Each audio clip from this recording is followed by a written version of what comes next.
A good evening. Welcome back. My name is Keith.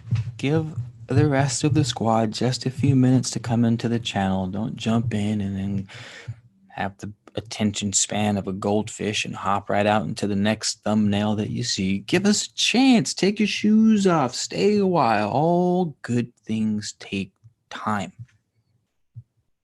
Pour a glass of wine. Roll up a joint. Do what you gotta do, boo-boo, to get yourself chillins. And we'll start. Dream state. Hi. Exclamation point. Exclamation point. Exclamation point. Thanks for joining. I hope you're ready for story time, dream state, because I am. Sochi, hello. You guys know how much we enjoy the bedtime stories. We're going to continue your forces and how to use them. I'm your host, Keith, man of letters, etc., etc., etc. Thank you for joining and subscribing and commenting and liking and sharing and just being all around dope ass people. Appreciate it. Really makes a fun thing that much funner. Yeah. So Divad Natsiag. I hope I'm pronouncing that right. What's up? How's it going? It's Friday. What up, you guys? It's Friday. How you guys doing? Look at you. You guys could be partying and shit, shaking that ass at the club or something. Oh, the clubs are done. So I can't. I was like, you guys are hanging out with me, and it's a Friday. And it's like, but in reality, it's probably like, fuck, what else can we do? I guess we can, I guess we'll hang out with Keith. Can't grind up at the window sheen. But, dope. Maybe we'll get Agent Smith. I feel like if you speak Agent Smith's name 9 times, that he will appear. That's already 2. Agent Smith. 3. Agent Smith. Agent Smith. Agent Smith. Agent Smith. Agent Smith. Agent Smith. Where is he? Where art thou, Sir Smith?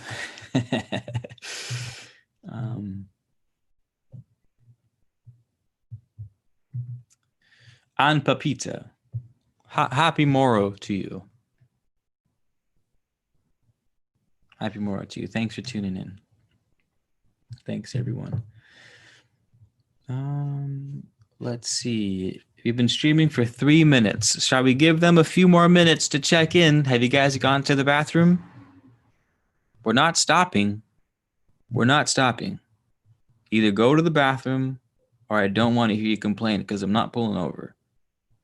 I'm not. So go in there. Take your sister. Take your sister. Watch her and use the restroom.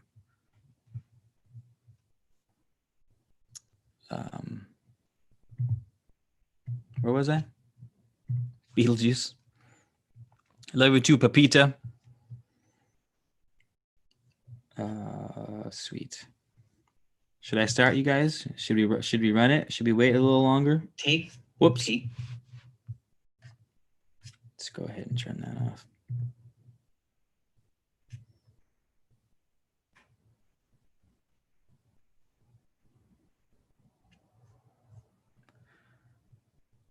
Los Angeles is back and forth with COVID. Are you in LA, Sochi? I'm right above LA, and it's interesting, to say the least.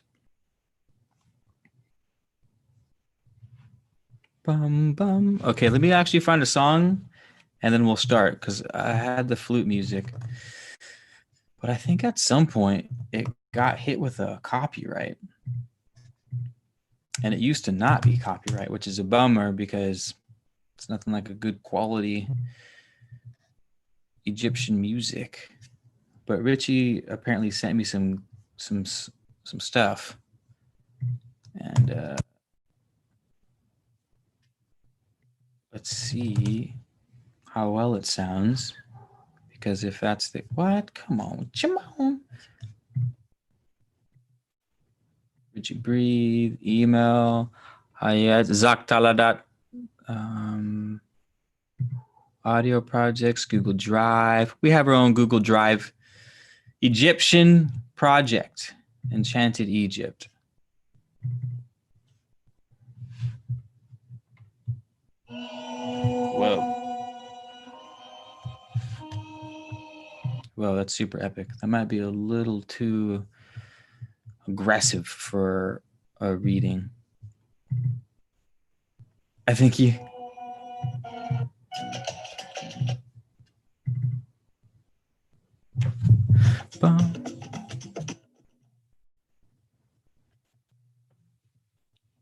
Nefertari. Oh, this is a good one.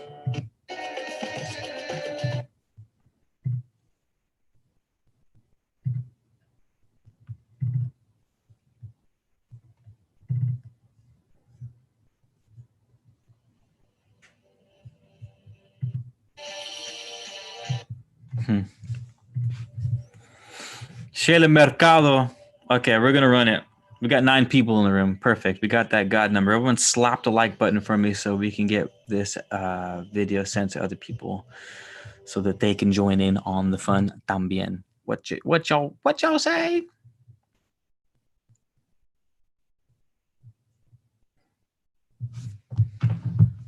13, lucky number 13. I like it.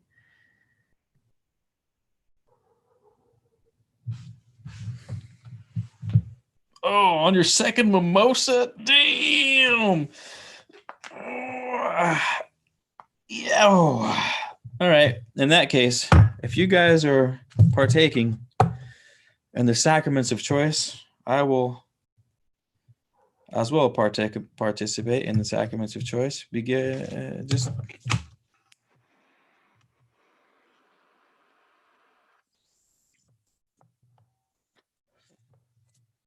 give all the old oregano. Cheers, Cynthia. Elizabeth, what up? Cool. All right, I'm running it. Here we go. Should have probably put them up. I pulled up the text before. PDF. Here we go. What is that? What chapter is this? 10, right?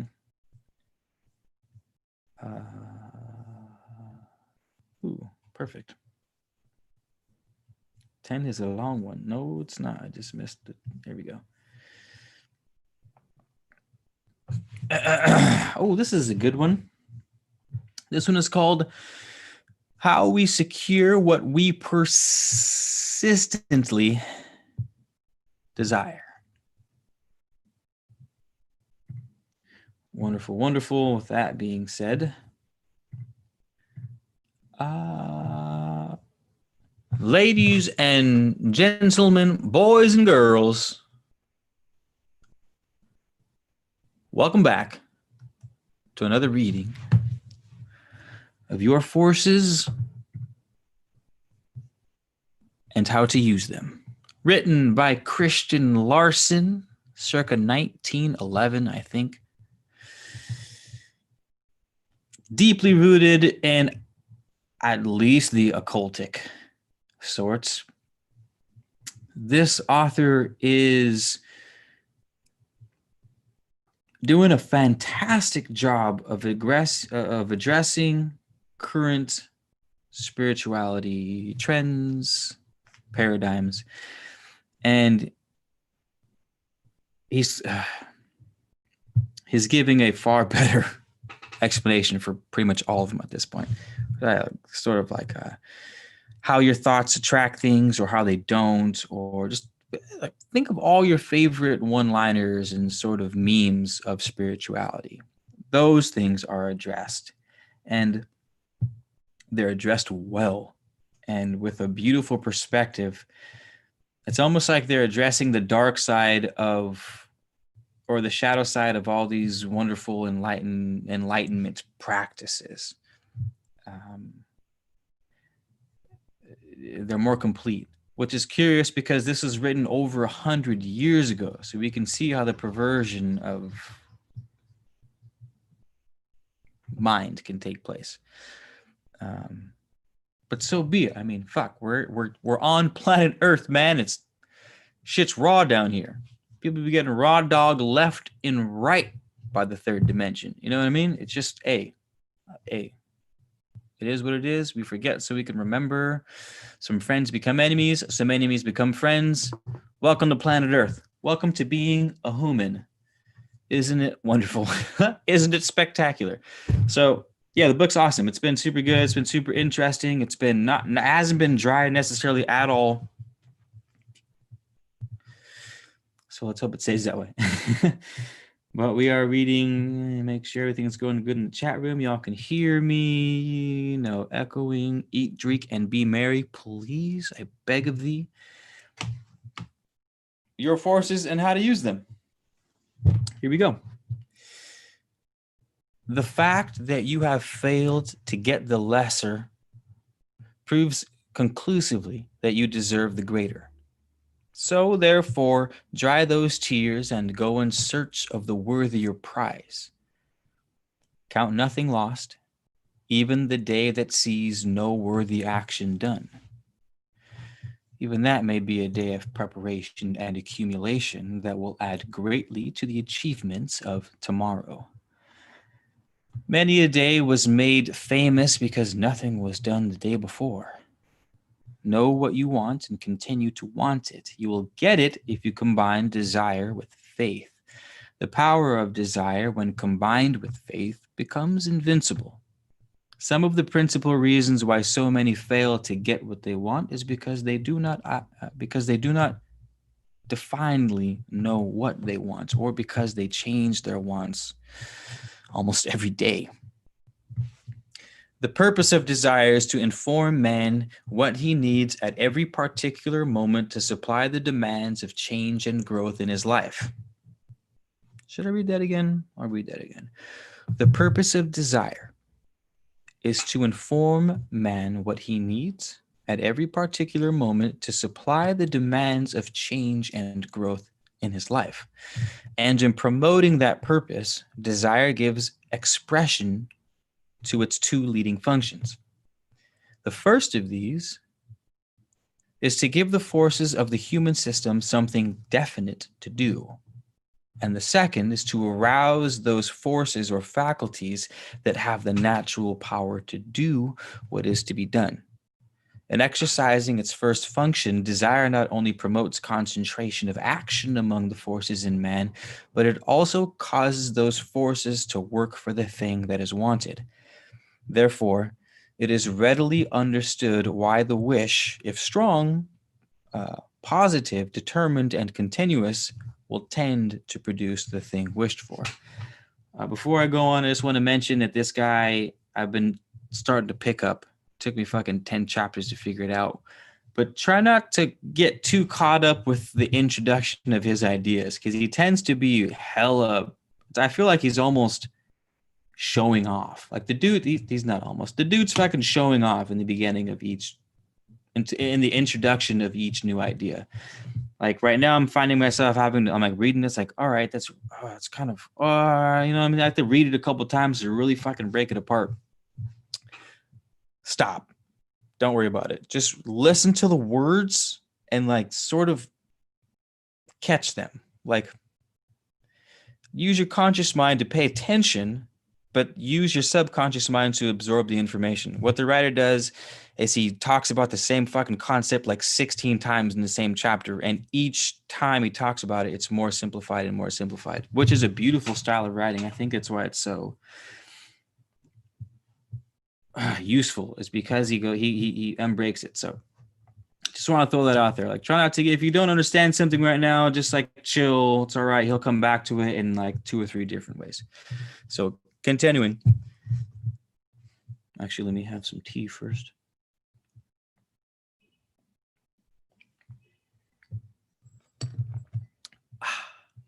Okay.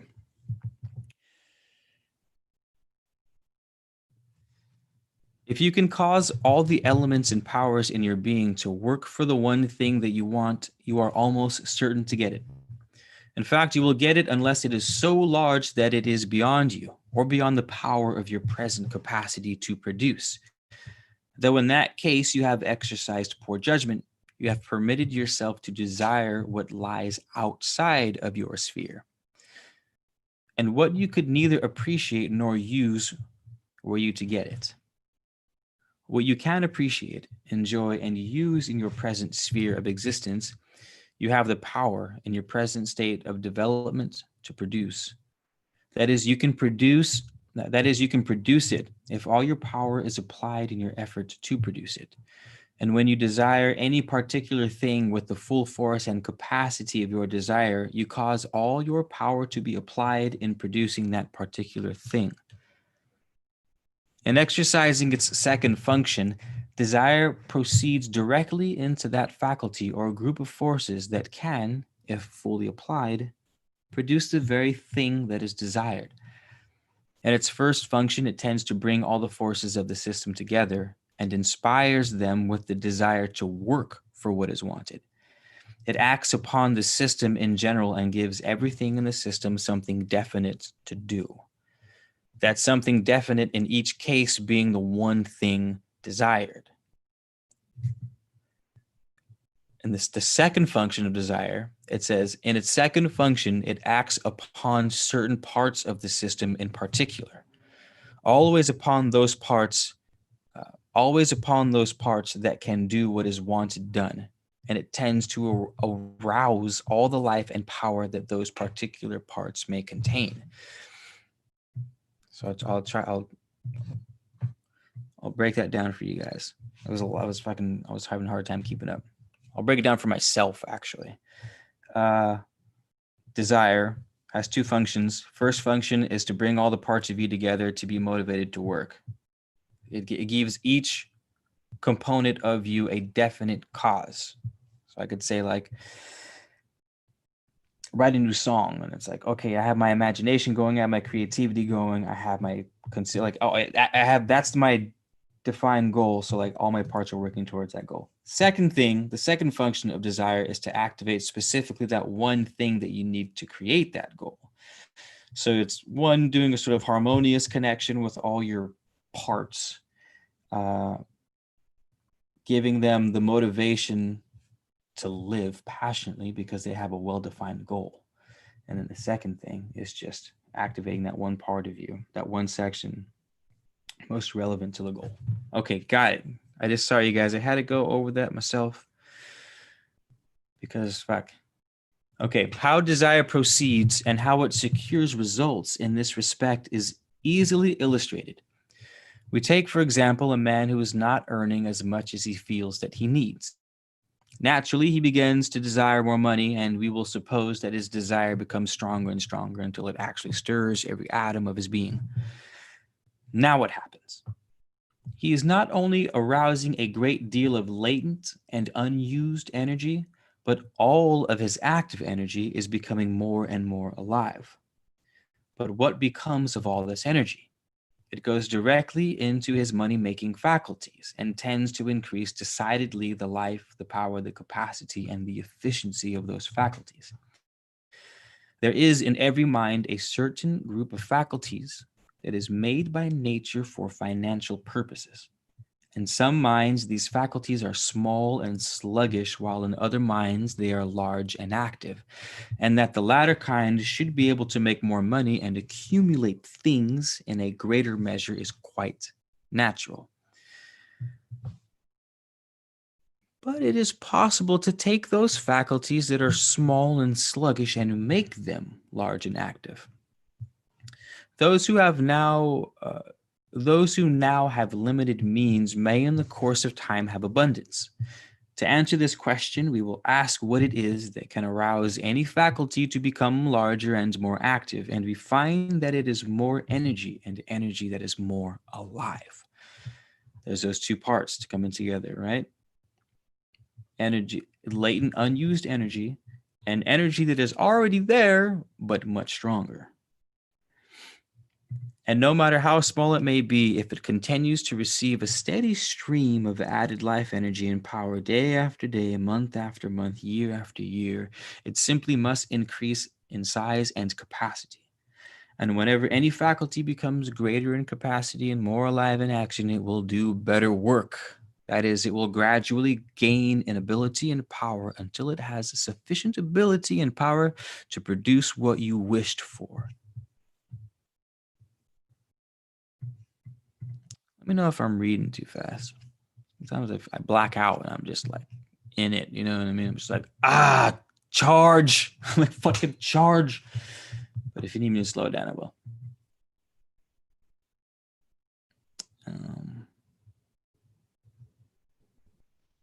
Elijah, you would like access to this literature? I will post the PDF for you right now if that's what you were asking for. Sorry, I was checking out the comment section to make sure nothing weird was going on, my audio cutting out or something like that. But it seems like we're all good. So shall we carry on? Yes? Good talk. Okay, it says, returning to the man in our illustration, we will see how the principle works. His money-making faculties are too small and too sluggish to produce as much money as he needs. He begins to desire for more. This desire becomes strong enough to arouse every element and force in his money-making faculties. For here, be it remembered that the force of any desire goes directly into that faculty that can, by nature, produce the thing desired. This is one of the laws of the mind. One of the laws of mind, period. In addition, the action of his desire tends to arouse all the other forces of his system and tends to concentrate those forces upon the idea of making more money. In the beginning, no important change in his financial ability may be noticed, except that he feels more and more confident in his power to secure the greater amount desired. In a short time, however, possibly within a few months, he begins to get new ideas about the advancement of his work. His mind is beginning to work more actively upon the idea of increased gain. Accordingly, suggestions as to how he might increase the earning capacity of his business are constantly coming up in his mind, and ways and means and plans are taking shape and form more and more completely. The actions of his money-making faculties are also beginning to change. That is, they are becoming finer, more penetrating, and more keen, so that his insight into financial matters is steadily improving. He is therefore securing the necessary essentials to greater financial gain, and as he applies them, all things will naturally begin to take a turn.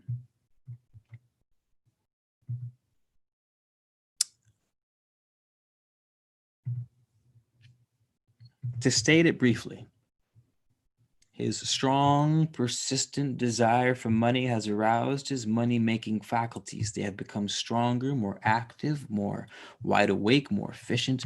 And as a strong, wide awake faculty can do many times as good work as one that is only partly alive, we understand how his desire for more money has given him the ability to make more money. As he continues this desire, making it stronger and more persistent, his financial ability will increase accordingly, and his financial gains continue to increase in proportion.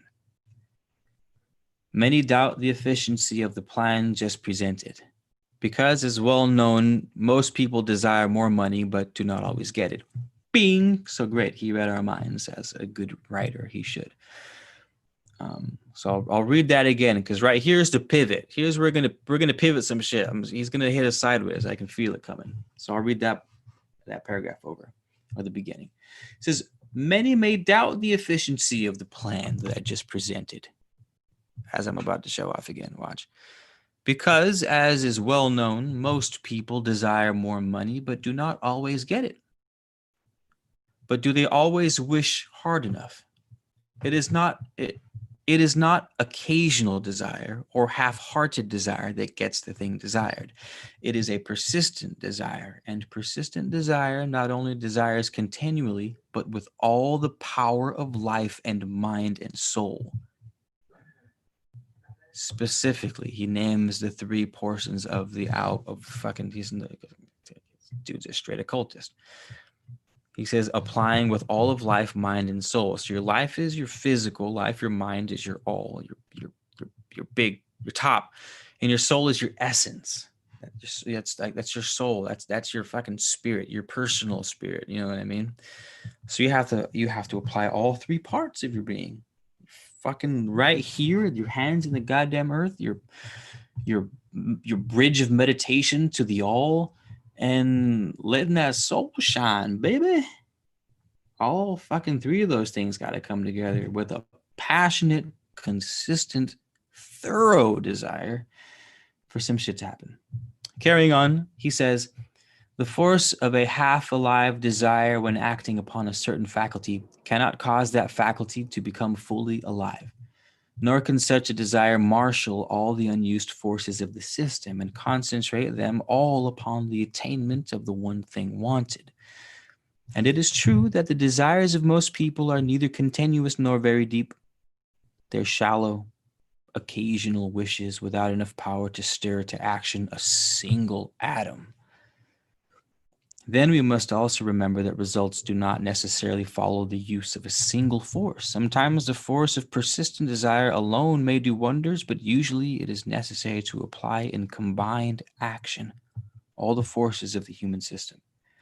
The force of desire, however, is one of the greatest of these, and when fully expressed in connection with the best talents that we may possess, the third thing desired will certainly be secured. We may take several illustrations.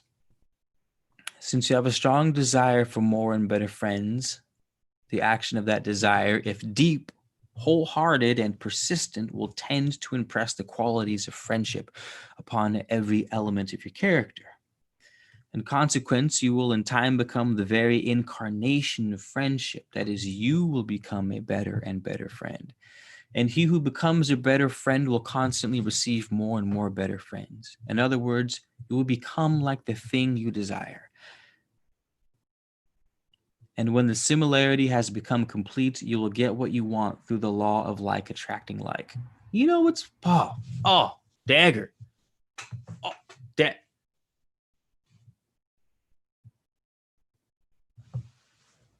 See what I mean about how he addresses these sort of mainstream concepts? But it's just...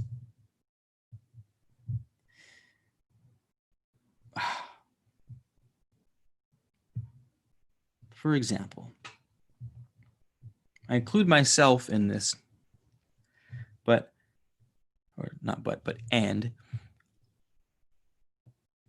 the sort of social media guru masters will always start something now like the law of attraction, like how it'll make you money. It's always about the fucking catchphrase, you know what I mean? It's about the flashy part of it, and then they try to work backwards, like, oh, like attracts like, and it's like, that's so like, yes, but what the fuck? Like, there's no feeling behind a phrase such as like attracts like. It's a dead ass, broke ass, soulless statement with no grit, no feel, no fucking no nothing, no complex, no deepness, vastness, richness, which means it's fucking useless for your average human, because humans don't necessarily thrive on stagnant things, which is why we love drama so much, right? We just go to the dark side and we choose to be stimulated by the drama and shit. Different conversation, going on a tangent. Basically, I'm just saying, I appreciate that the man didn't come out and say, let me teach you about the law of attraction. But he was like, no, he was some real shit. And then at the end of it all, he was like, and then what you will experience is like attracts like. Like, oh, thanks, Larson. Fuck. Appreciate it, homie. Carrying on, you may desire to succeed in a certain line of work. We will say in the literary field. If your desire for success in that field is full and persistent, the power of that desire will constantly increase the life, the activity, and the capacity of your literary faculties, and you will naturally do better work in that field. The same is true with regard to any other line of work, because your desire for greater success in your work will arouse the fuller action of those faculties that you employ in that work. But in every case, the desire must be deep, whole-souled, persistent, and strong. It is therefore evident that results in all lines of endeavor depend very largely upon the power of desire, and that no one can afford to let their desires lag for a moment.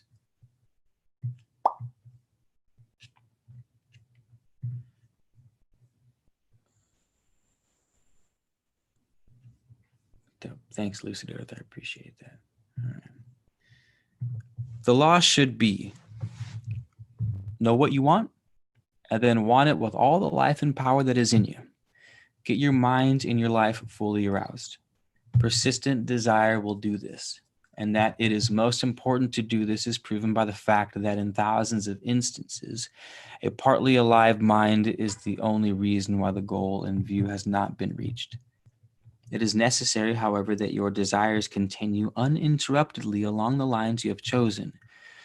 And you may desire a score or more of different things, but continue each desire without change. I'm going to read that again because you guys are all like, my wants change all the time. So he's addressing that. You may desire a score or more of things, but continue each desire without change, unless you should find that the certain changes are necessary to secure greater results that you have in mind. To desire one thing today and another tomorrow means failure. To work for one thing this year and another next year is a way to empty-handedness at the end of every year. Before you begin to apply the power of desire, know with a certainty what you want, because when you get what you have desired, you may have to take it. If you do not know definitely what you really do want, desire a better judgment, a clear understanding, and a more balanced life. This is fucking shit.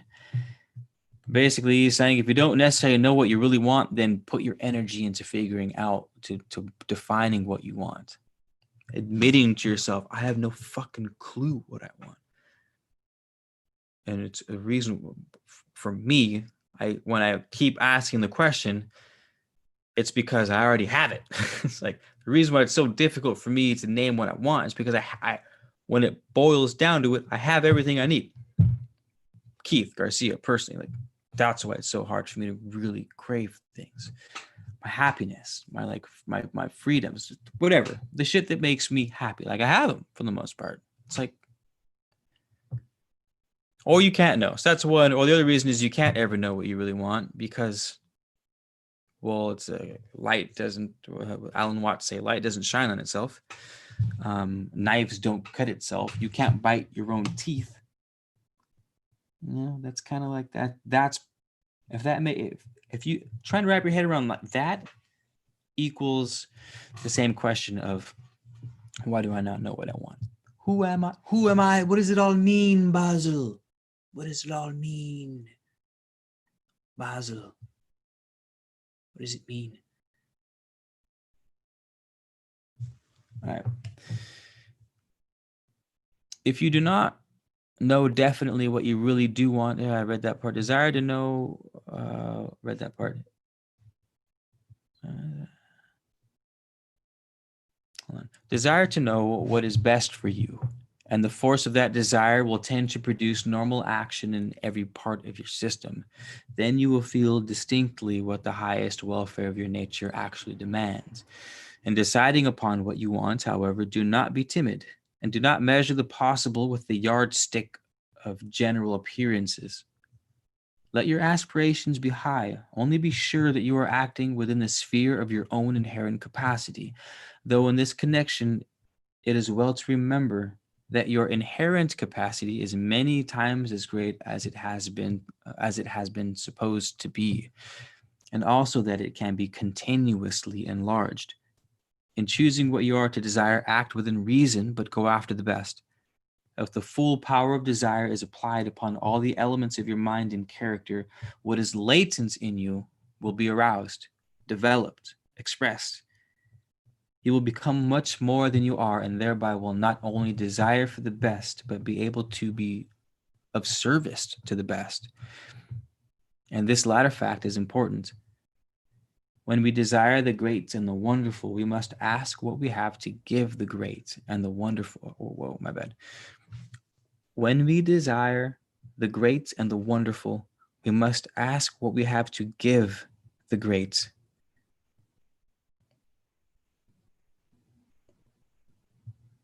It is not only necessary to get the best, to realize our ideal, but it is also necessary to be so good and so great that we can give to the best as much as we are receiving from the best.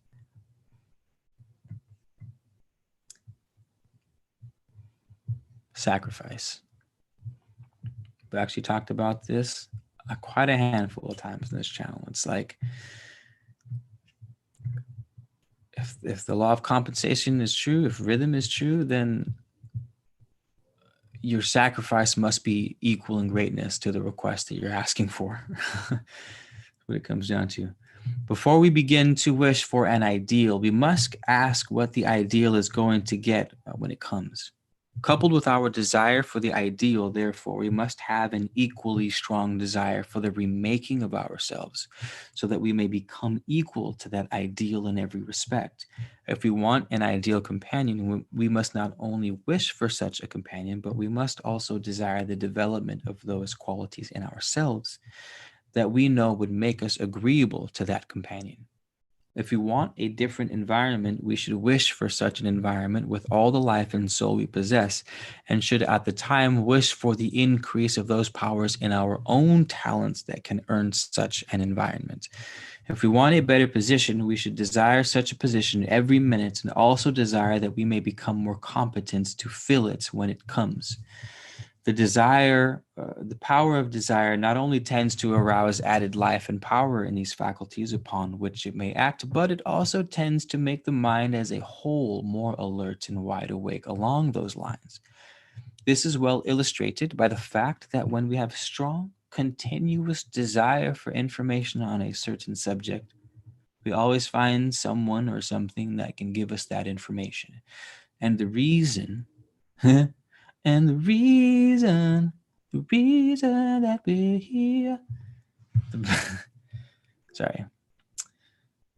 Lost my spot because I wanted to sing a throwback. That's what you get, Keith, for fucking trying to karaoke in the middle of an occult text. It's your fault. You brought that upon us. And the reason is that all the faculties of the mind are prompted by the force of this desire to be constantly on the lookout for that information. That the same law will apply in the desire or search for wisdom, new ideas, better plans, better opportunities, more agreeable environments, and more ideal companions is clearly understood. And when people couple this fact with the fact that the power of desire tends to increase the life, the ability, the working capacity, and the efficiency of these faculties or forces that can produce what we desire, we must certainly admit that those who have found the secret of using desire have made a great find indeed. Hold on. I got one more page. If I can take a break though, drink some water or something. Feeling a bit parched, you guys. And I'm possibly going to have to use El Baño. So that being said, if it's about persistence, where does that leave letting go? Well, this guy might have a different. That's a good question, Shayla Mercado, and I'm assuming that you're referring to the part that we're taught of where we got to want something and then let it go so that we can make space to receive it, right? That's how I'm paraphrasing that philosophy of where you're getting at. Maybe, and we'll have to keep reading. I'm sure he'll address that. I hope he addresses that. But that could just be how he rolls. He could be like, "What the fuck do you mean letting it go?" He could be like, "Who the fuck could you believed him?" You could be Christian Larson could be like, "Wait, they told him that you had to stop wanting it, and then and that's when it would come to you," and you're like, "Yeah," and he might laugh. He might be like, "That's ridiculous." Like, what else do they have you guys believing in 2020? And at that point in the conversation, I'd be like, Christian Larson, you're right. I'm gonna leave this room because you would roll over dead in your grave if you knew what people believed in these days. My God. With that being said, I gotta go to the bathroom. Give me a second.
War Titan. Hello. How's it going?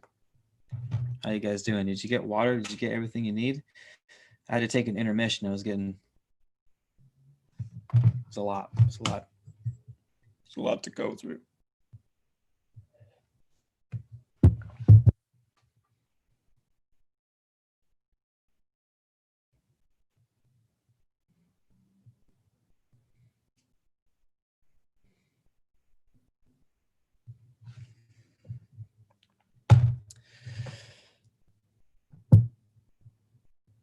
Okay, let's go.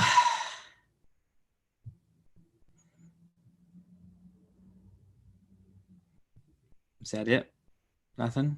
Hopefully you guys are just so engaged in your chill and you're taking the shoes off and making yourselves at home that you can't even reach the computer to type. I hope that's what's going on.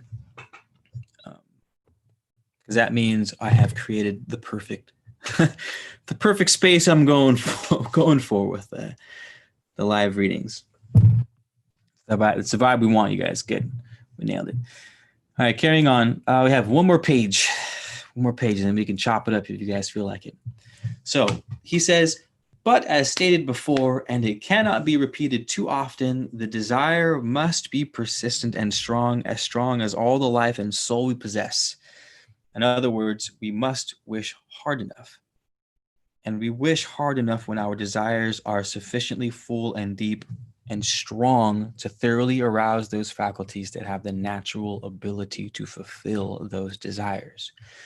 Many desires are only strong enough to arouse their corresponding faculties to a slight degree, not enough to increase the activity or working capacity of these faculties, while most desires are too weak to arouse any force or faculty in the least.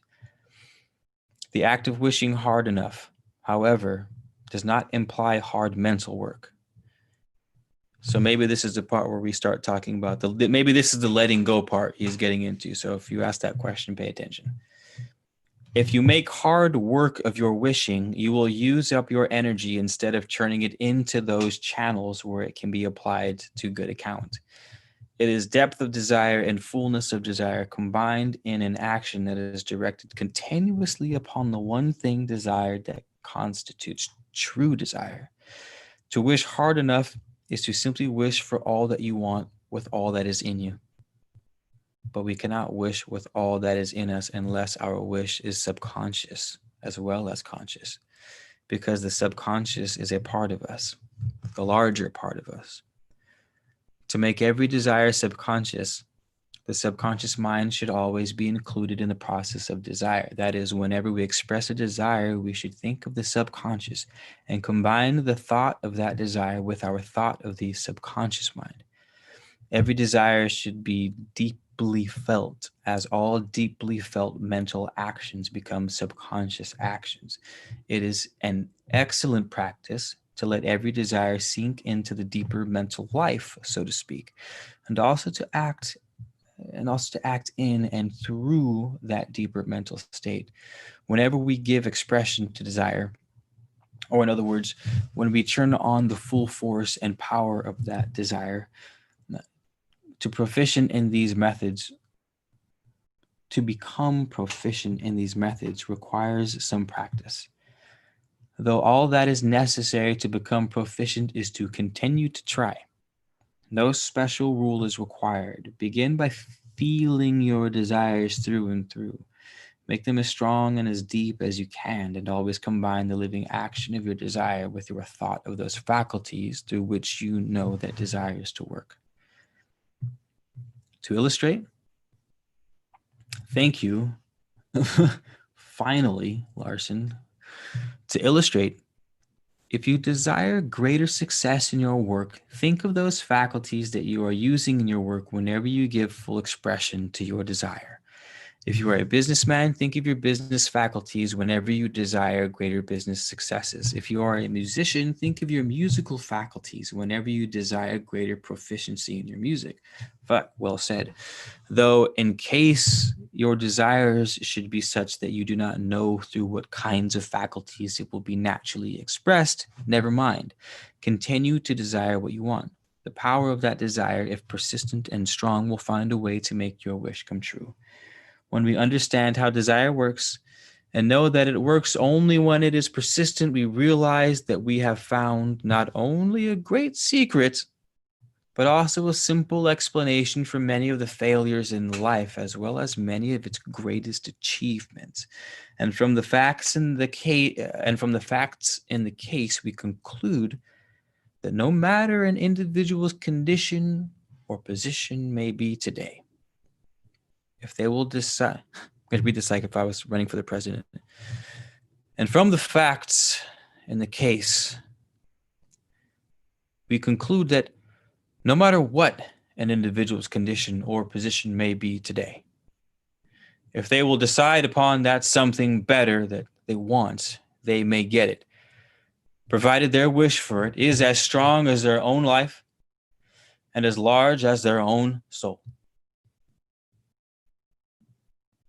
People of the nation, thank you. End scene. Chapter over. What'd you guys think? Did you enjoy it? Was the information useful? Hopefully.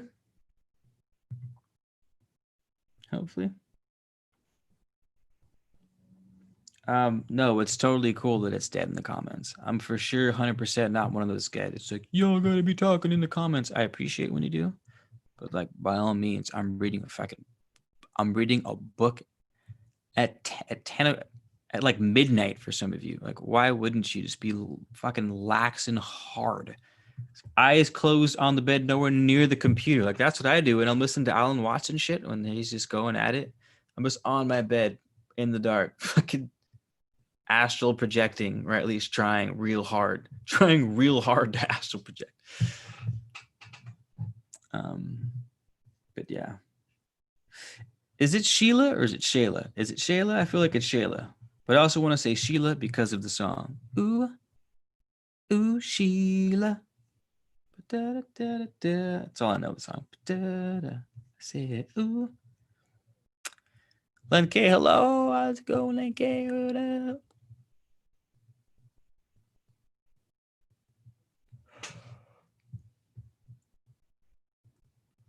So, yeah, it's a good read, huh?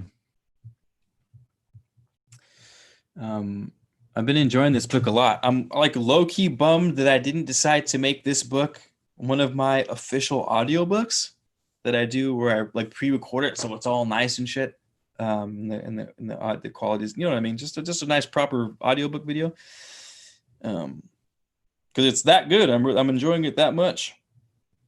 But I already did it this one, and now I'm gonna go backwards and do the fucking book again. Maybe I could. I don't know. We'll see. We'll see. I'm already doing another one, doing the Colburn Bible, so it's been pretty dope. It might consume a fuck ton of time. Love from UK. What up, Kemet? What up? Is that you in your profile pic? Because that is a glorious mane, if it is. About the first iteration of a wish shouldn't be forced energy. What Ebony Blount? Ebony Blount. Or is it just pronounced Blunt? And I'm like, Blount. He says not to wish too hard for energy because, if I remember correctly, it was something about the energy should be going. The energy provided, the mental energy provided should be going to your outlets of expression. So you have, I say I want to be a better musician. And so the energy shouldn't be wasted on how hard I think of, I want to be a musician, but should be focused on what qualities of a musician are the ones that I'm looking for. And then those routes start to open up. And I guess practically, I'm using the example of a musician. It would be like scales, right? I think of, instead of just thinking, oh, musician, stardom, playing in front of lots of people feels great. It's like, what are the avenues of the qualities of that musician? Well, your musicianship, your music reading, your finger dexterity. Yeah. So that's where, so when he says not to think too hard about it, it's like the more energy you put in on just the thinking, the less actual doing you do. I can't remember where that sentence was, or I'd read it back to you. Desire what?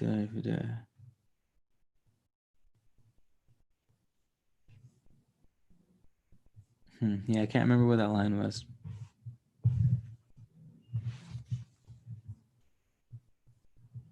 It's at the top of the page, man.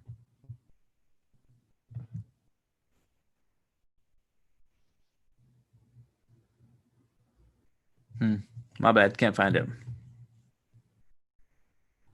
The classic drug rug. Hey, why you hating on the drug rug for, man? Lucid Earth. What up? Think of your gifts. There you go, Simon. You guys gotta help me out. It's hard for me to read. You guys ever read out loud in class? And you're like, what the fuck did I just read? Because you're worried about the entire class the entire time. Happens to me sometimes. So you guys might have to. Ebony, I'm definitely not pronouncing your name blunt. It's ridiculous. It clearly looks like blount. So I'm gonna say blount. Otherwise, why wouldn't you just spell it like blunt? I'm not buying it. I'm not buying it, Ebony Blount. Ebony Blount. I'm not buying it. Not for one fucking second. No, siree. No, siree, Bob. I'm not wearing a mask. 9/11 was an inside job. Epstein didn't kill himself. And your last name is pronounced Blount.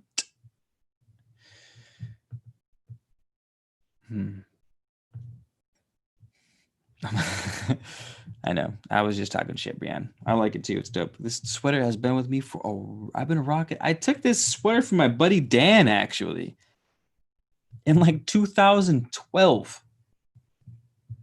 It's gotten past like 4 different people since then, and somehow found its way back to me, and it makes me really happy that it did, because it could have so easily been in some random person's house right now. Yeah. Now about incorporating the subconscious mind. Yeah, Shayla, Rosa Butler, what up? Yeah, Shayla, that's one thing I wanted to comment on at the time, but he was like killing it, so I didn't even want to stop. But some of you guys have bought my book. You'll already know this. Y'all be ahead of the curve. But man, if there's two parts, when I think of getting shit done as far as mental powers, I break it down in two categories: conscious and subconscious. And the example I give is elephant and rider.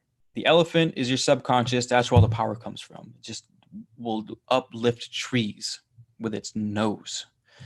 That's a subconscious mind, but it's useless without the rider. So the rider is the conscious mind. So not much power specifically from the rider, but what the rider can do is direct. That's the masculine part. The rider directs the power of the elephant so that the elephant builds instead of destroys, or destroys if it wants, but at least that's where it's coming from. And so if you're I don't think he gave any practical things, but he didn't actually. That's what I was going to comment. He didn't give like practical exercises for integrating the subconscious, other than willing it, which is one good way. You can literally sit there and be like, I'm meditating my desire into my subconscious, like as simple as that. But there are other ways of reinforcing it. Repetition, simple repetition. As soon as your conscious mind gets tired of seeing the same thing over and over again, it kicks it down to the subconscious mind. Doing things while you're asleep. Like listening to certain guided meditations or certain frequencies that are particularly resonating with you toward your goal, towards the faculty that you need to stimulate. Listen to that shit while you're sleeping. What's another good subconscious thing? Where you draw it out. You the hell is it called? You write down what you desire, you take out all the vowels, you just use the consonants, and construct a picture using all those letters. Why the hell can I think of the word? Oh, it's going to kill me. Someone help me out here.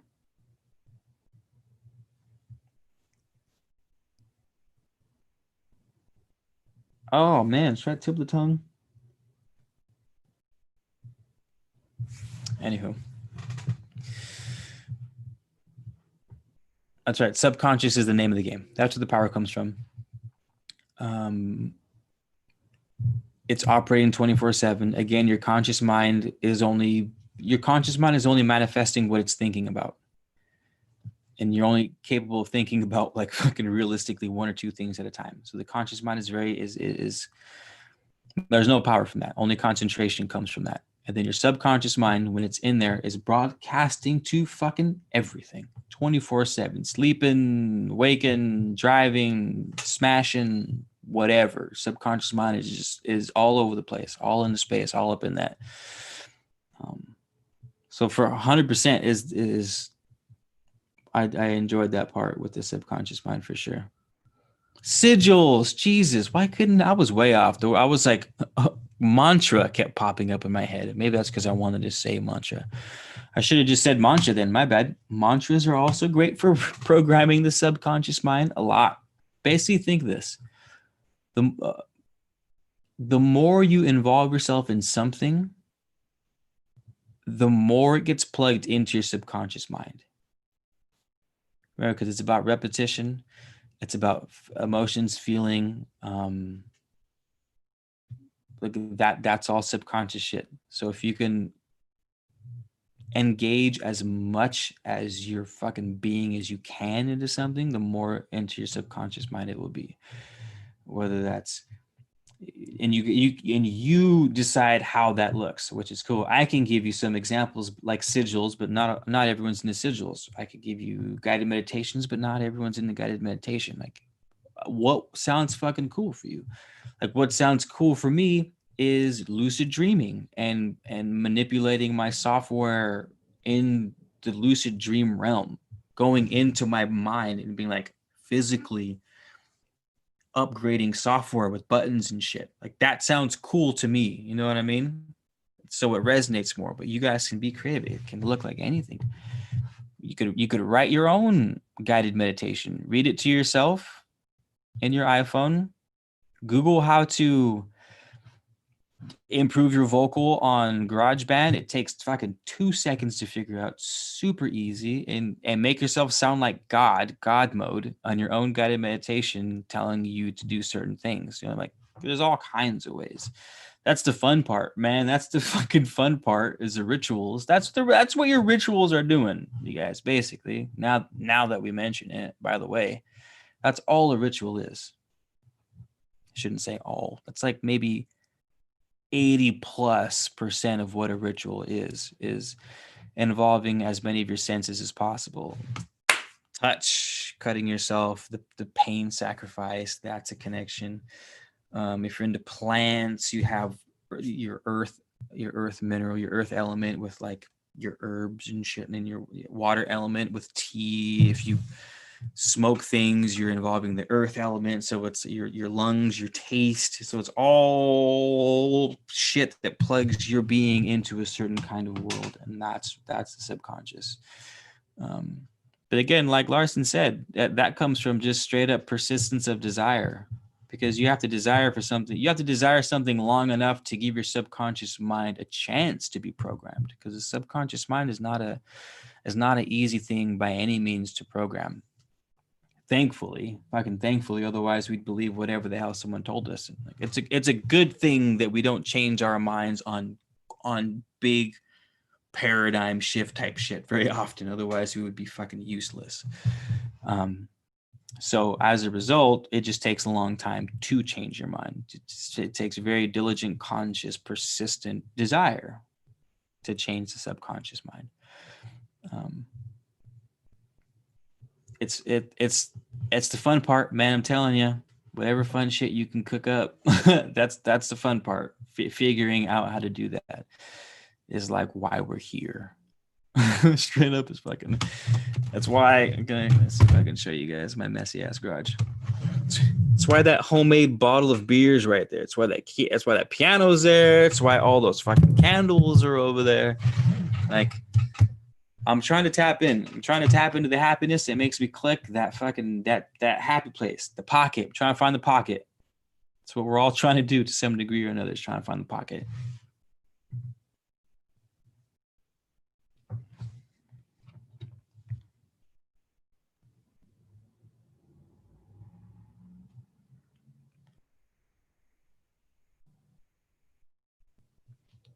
Any other thoughts? Anything else you guys wanted to share? Shall we call it? Len K. So the writer better knows what he is doing. Yeah, they both know to a degree. So both, it's like the yin and yang symbol. We've talked about this before. The left side of the yin and yang circle, right? It's black, but with a bit of white in it. And the right side is white, but with a little bit of black in it. And then even on top of that, it's not a 50-50. They kind of swirl into each other. One side of the black is thick, the other side's narrow, and then on the white, it's backwards. So it's like a complete balance while having two different sides of something that both mix into each other at the same time. So yes, the conscious mind has a better idea, or just has a more refined idea of what we want, because that's what the conscious mind is. It singles things out. The subconscious mind also guides us by what we feel. Because how do you, is this how you have a conversation with someone, and it's easier to like, what do you think about that person? Well, you can have 1,000 words for what you thought about that person, but you could be like, how'd you feel after talking to that person? Oh, I felt great. Oh, I think it was awesome. It was good. Like I feeling like, you talk to those people, you're like, fuck, I feel great. Or like, no, like there's something weird. Like I don't know, it just felt heavy. Something felt heavy or draining, or like it just felt taxed after that conversation. That's an indication of your subconscious guiding you, like being at the forefront of decision making. Yeah, because both world, like I said, both the feminine contains a little bit of the masculine, and the masculine contains a piece of the feminine. The rider and the elephant, when Black and White was just saying, yeah, the rider makes the decisions, gives the direction, whereas the elephant, the emotions, provide the energy for whatever that decision is. But of course, decisions can be given also by the subconscious mind.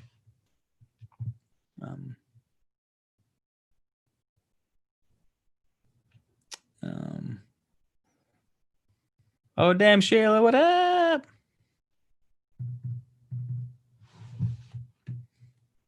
Okay, is that the same?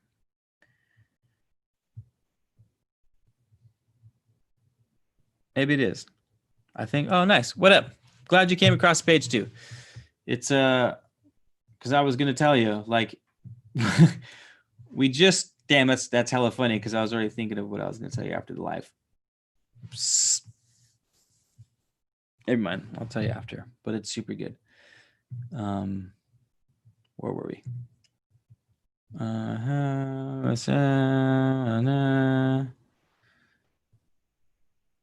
So ask Elijah Thornberry. That was your name, right? Elijah Thornberry. What is the easiest way to calm the monkey mind? Ha! I'm the best person to ask for that, man, because my mind never fucking stops. So I've tried everything. The best way I've found to stop my monkey mind, there's 2 ways. There's a practical way, and then there's like a bougie way. And the practical way is like just fucking meditating, but consistently. And then you go through the whole stupid meditation process where you're like, your mind gets more active because you're trying to stop being active, and then it like plays all these games where you think you learn to meditate well, basically. Like I'm sorry that's not a fancy answer and you've probably heard it 1,000 times because you have, but like the shit works. Another way that's not as accessible is to put yourself in an overwhelming situation. Sunsets at the beach do it for me.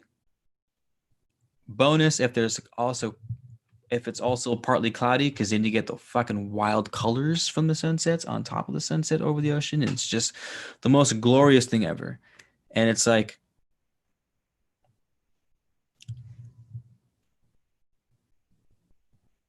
when you're able to be overcome by awe, your brain stops.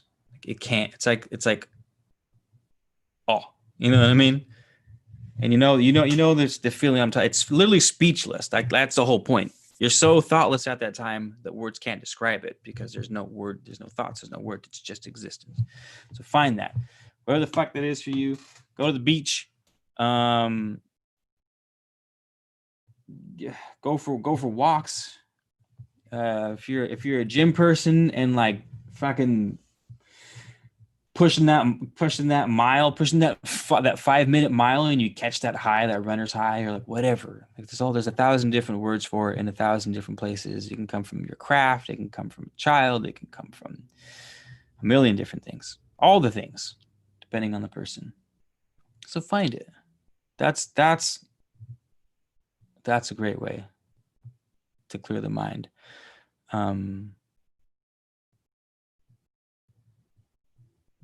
Yeah. Hope that helps.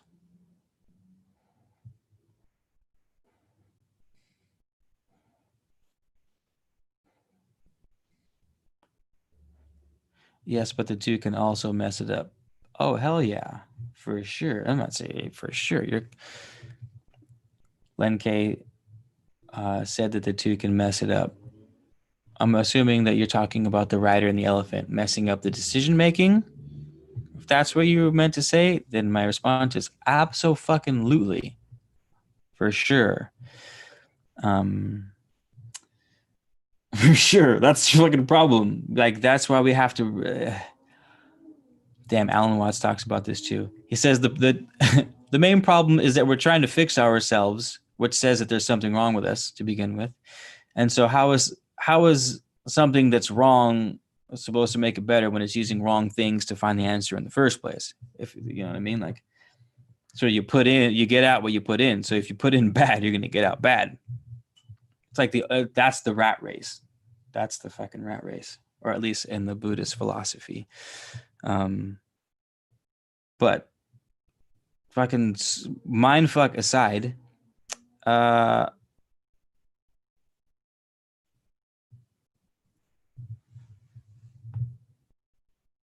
subconscious minds can be programmed with shitty information. And where was the shitty coming from? The shitty information coming from? The shitty information was coming from where the conscious mind was choosing to focus on. So the conscious mind was focusing on something that was unnecessary and not useful, and then something else that was unnecessary and not useful, and then it was focusing on something else that was unnecessary, and then something else, and then something else, and by the end of the day, you've realized that, pretend that you were keeping tally. At the end of the day, you kept tally of 22 occurrences where you realized you were focusing on unnecessary things, and only 2 occasions of focusing on necessary things. You can go, oh shit, okay, well, I've done, and say you did that for 7 days, and you realize after 7 days, holy shit, I'm spending way more time focusing on unnecessary things. I don't want to say bad things, just focusing on things unnecessary to your faculties that you need to grow. And you go, okay, well, I can't tell the future. Can't tell the future. But if I were a betting man, and I am, I would say that my life is going nowhere fast. And unfortunately, you can't run away from trouble because there ain't no place that far. Yeah. Again, welcome to humanity. Welcome to planet Earth. Enjoy the ride. Let's link up in the meantime, because I'm making home. While we figure out what it means to be human, in the meantime, let's hang out and have beers with your boy, because we just made a 5-gallon batch of homemade pumpkin ale. I went a light Munich style, which I think is like that kind of wheaty-ish Belgium Abbey style pumpkin ale, and I'm fucking stoked. Look at that. I've got 24 of these bad boys, 22-ounce bottles, and tomorrow is bottle popping day. After you brew the beer and let it do its thing, fermentations are done.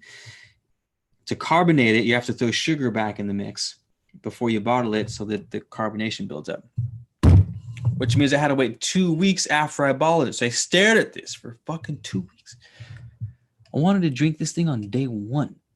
I was like, I'm fucked. I was like, there's no way I'm not going to drink that for 2 weeks. There's no way. I'll have one. There's 24 of them. I'll have one. And I didn't. Didn't touch it 2 weeks. Because I knew that I would enjoy it that much more if I did. Let me brush it off.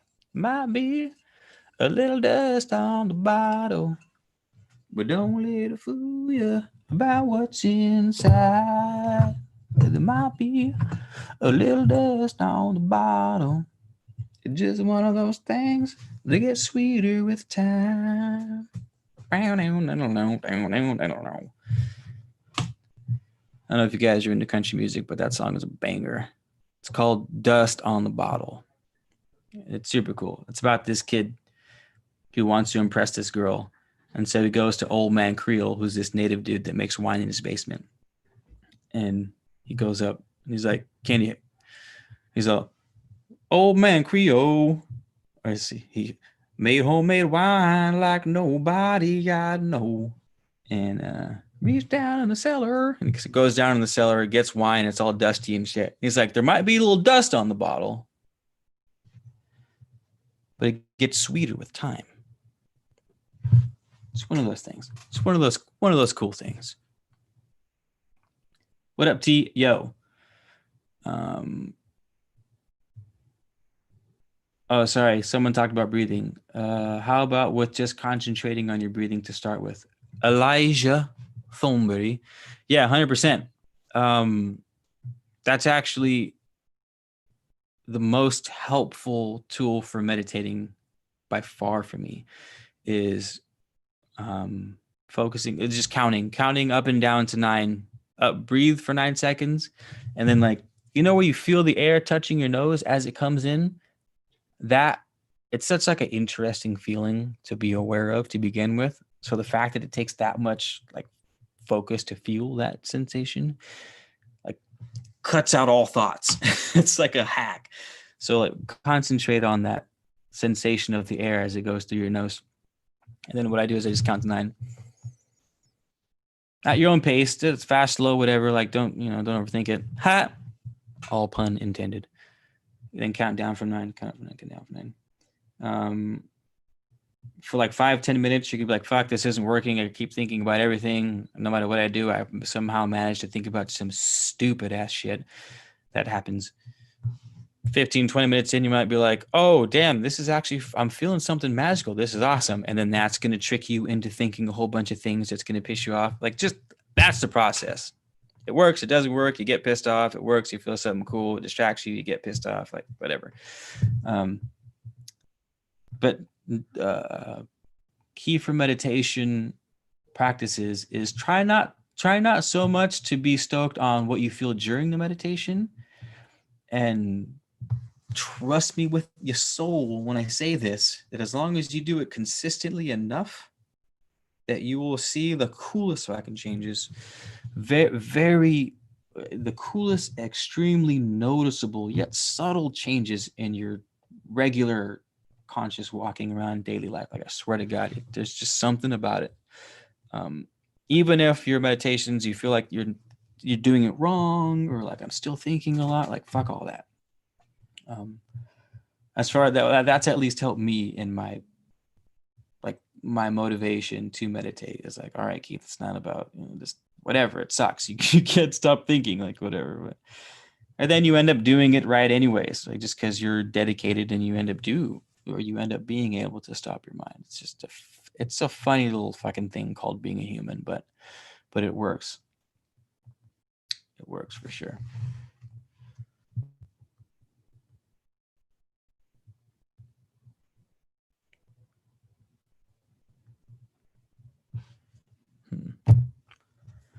Inhale, exhale, awusa.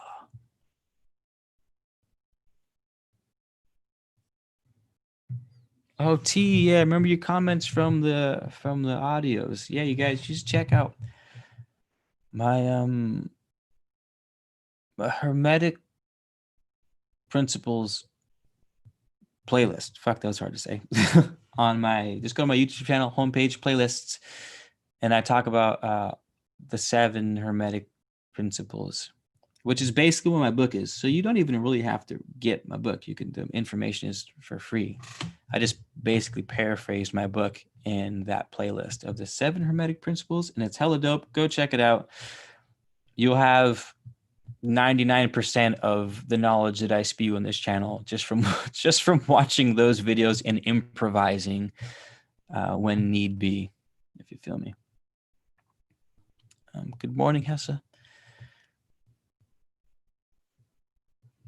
Nope, you're good. Not late at all. And yes, Shayla, yo, Shayla, sacrifice, 100%.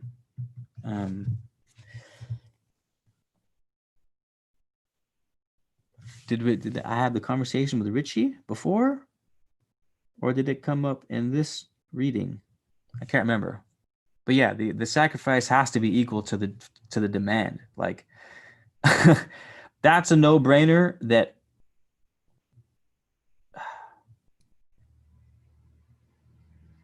but it just does not compute with people. And I don't mean that in a bad way where I'm like, oh, I just don't get it. Like, why don't you just get it? Like, I don't think like physically or mentally, conceptually, people just can't, does not compute. They think that they can just wish for something or just work really hard at something, but not change substantially to meet that thing. And just because you're working hard at one thing doesn't mean you're changing. You could be you could be so avoidant of the necessary change that you're working the other areas extra hard to like force it to change. I'm like I'm like my own therapist right now, but you get what I'm saying. Like, oh, no, I can't change over there. So I'm just going to double down on this and work super hard. Like, right. It's all about hard work and desire. And it's like, hard work. Yes. Desire. Yes. Sacrifice in the form of change, because you change from one thing to the other. The old thing metaphorically dies. That's the sacrifice. That's the change. So if you're like, I need big shit to happen, it's like, all right, well, fuck, you need to be big shit. You need big shit to happen. You better be big shit. Like, I don't know what to tell you. I don't know. You know what I mean?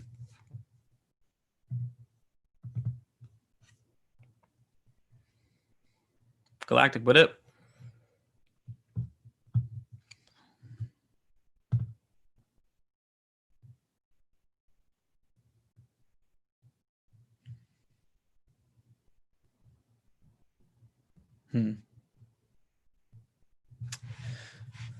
Sorry, I had a thought that I got caught up in for a second there.